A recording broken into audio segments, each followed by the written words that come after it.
오늘 본문은 역대하 11장 1절부터 23절입니다. 묵상 제목은 내 뜻을 꺾고 순종하면 주어지는 복입니다. 오늘 본문은 구조상 내용이 간단합니다. 르호보암이 하나님의 말씀에 순종하자 하나님이 그에게 복을 주셨다는 것입니다. 물론 직접적으로는 그의 잘못으로 나라가 두 동강이 났지만 그것은 원래 솔로몬의 죄악 때부터 정해진 하나님의 심판이었습니다. 그러나 하나님은 다시금 순종하는 르호보암에게 복을 주셨습니다. 그가 복을 받게 된 이유를 설명하는 내용이 1절부터 4절까지입니다. 그가 복을 받은 것이 무엇인지 이제 설명하는 내용이 나머지 내용들입니다. 1절부터 4절을 보면 르호보암이 18만 명의 군대를 이끌고 북이스라엘을 치려고 했습니다. 그러나 그는 하나님의 사람 스마야가 전하는 하나님의 말씀을 듣게 됩니다. 너희 종족과 싸우지 말고 돌아가라는 것입니다. 이에 르호보암은 지난번처럼 실수하지 않고 그 말씀을 쫓아 다시 돌아갔습니다. 이 사건 하나가 그가 복을 받게 된 계기가 됩니다.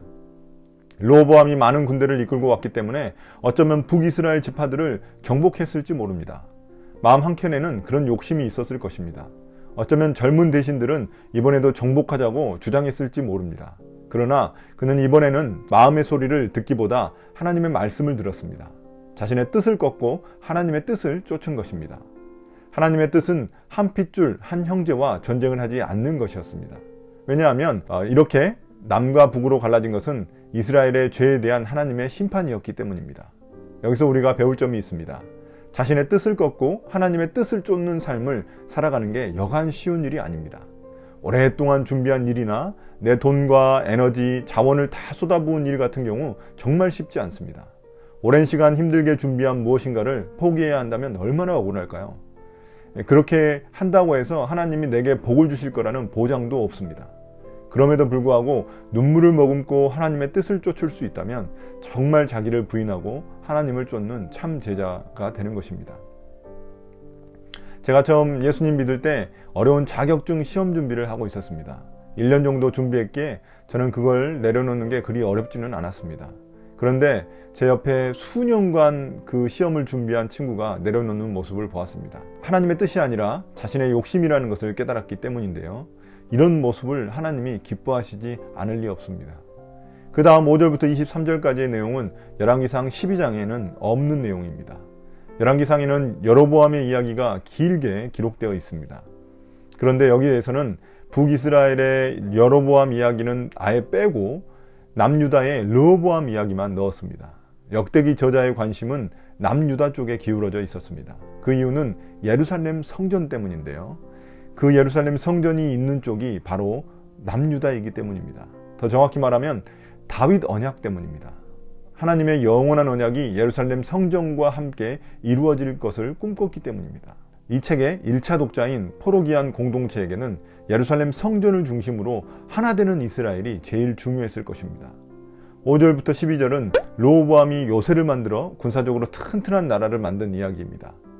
6절부터 10절에 많은 성읍들이 나오는데 대부분 예루살렘의 남쪽과 남서쪽에 위치해 있습니다. 이는 남쪽에 위치한 강대국 이집트에 대한 견제 때문입니다. 또한 지방의 중앙관리를 파견해 지방에 대한 통치력을 강화했습니다. 한마디로 말해서 르호보암이 튼튼하게 나라를 정비했다는 것입니다. 이것이 바로 그가 순종한 것에 대해 복을 받은 내용입니다. 13절부터 17절은 종교적으로 복을 받아 나라가 튼튼해지는 내용입니다. 그 이유는 우선 여로보암의 죄 때문인데요. 여로보암은 백성들이 예루살렘에 예배드리러 가는 게 두려워 북이스라엘 영토 곳곳에 산당이라는 작은 성소들을 세웠습니다. 백성들의 관심이 예루살렘 성전에 집중되는 것을 분산시키기 위해서였습니다. 이게 북이스라엘이 우상숭배의 죄를 짓게 되는 큰 원인이 되었습니다. 거기서 그들은 숫염소 우상과 송아지 우상을 섬겼기 때문입니다. 물론 하나님의 이름을 갖다 붙여서 송아지, 숫염소 우상으로 섬겼을 것입니다. 기존의 제사장들을 자르고 그곳의 제사장들도 자기 마음대로 뽑았습니다. 이런 일에 대해서 정말 아니라고 생각하고 하나님의 뜻을 찾기로 마음을 굳힌 사람들이 자진해서 남유다로 찾아옵니다. 원래 르호보암이 무력으로 북이스라엘을 정복하려 했는데 지금은 자발적으로 사람들이 찾아오고 있습니다. 남유다로 찾아오는 사람들 중 레위인이 주축이 되었는데 그들은 자신들의 소유도 포기하고 찾아왔습니다. 이 부분에도 포로기안 공동체에 주는 메시지가 있었을 것입니다. 북이스라엘의 후예인 사마리아 사람들과의 갈등에 좋은 교훈이 되었을 것입니다.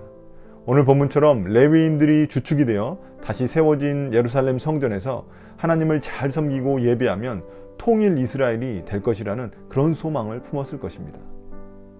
마지막으로 18절부터 23절은 르호보암 왕가가 어떻게 강성해졌는지를 보여줍니다. 아내 18명, 첩 60명과 수많은 아들과 딸을 많이 낳았습니다. 지금이야 이게 비도덕적인 일이지만 당시 고대 사회에서는 신의 축복을 받은 일이었습니다. 그리고 그는 지혜롭게 일찍이 자기의 후계자를 세웠습니다. 나머지 왕자들은 전 지역으로 흩어 평안히 살 수 있게 해주었습니다. 그래서 왕권 다툼으로 나라가 흔들리지 않게 했습니다. 이제 오늘 묵상을 마무리하겠습니다. 하나님은 르호보암이 순종하자 그에게 복을 주셨습니다. 그런데 순서가 중요합니다. 복을 받기 위해 순종한 것이 아닙니다. 하나님의 뜻이기 때문에 그냥 순종했을 뿐입니다. 우리 삶에도 내 뜻을 꺾고 하나님의 뜻을 따르는 게 어려운 순간들이 있습니다. 중요한 문제일수록 정말 어렵습니다. 그때 눈 딱 감고 하나님의 뜻을 쫓아야 합니다. 정복할 능력이 있는데도 그 뜻을 꺾고 다시 돌아간 르호보암처럼 말입니다. 북이스라엘의 레위인들이 자기 소유를 버리고 하나님의 뜻을 쫓아 남유다로 온 것처럼 말입니다. 자기를 부인하고 십자가 지고 주님을 따르는 것이 참된 제자의 길이기 때문입니다. 저나 여러분이 그런 그리스도인이 되면 좋겠습니다. 오늘 묵상을 마치겠습니다. 감사합니다.